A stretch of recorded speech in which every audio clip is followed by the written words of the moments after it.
शिवसेनेमध्ये मोठी पडझड सुरू आहे. अगोदर खासदार गेले, आता नगरसेवकही जे निवडून आले ते पण जात आहेत. काय चाललंय? भारतीय जनता पार्टी हा जो पक्ष आहे, यांचं केंद्रात सरकार आहे, राज्यात सरकार आहे, या ठिकाणी स्थानिक पातळीवर त्यांचं सत्ता आहे.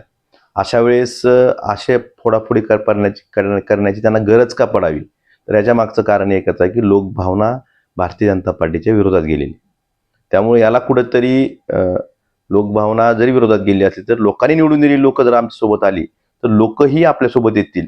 हा जो त्यांचा भ्रम आहे, हा भ्रम त्यांना वाटतं की आपण ही जर लोक फोडली, वेगवेगळी आमिष, वेगवेगळे दबाव हे जर देऊन त्यांना फोडलं तर लोकही आपल्यासोबत येतील. हा जो त्यांचा समज आहे हा निश्चित चुकीचा आहे.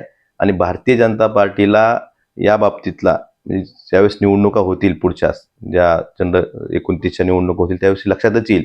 परंतु आज जी लोकभावना विरोधात गेलेली आहे ही कुठेतरी झाकण्यासाठी हे भारतीय जनता पार्टीनं आमिष देऊन केलेला हा प्रयत्न आहे. पण धाराशिव जिल्हा हा शिवसेनेचा बालेकिल्ला आहे. इथं सर्वसामान्य मतदार, इथला शिवसैनिक हा ठाकरे कुटुंबाशी प्रामाणिक आहे.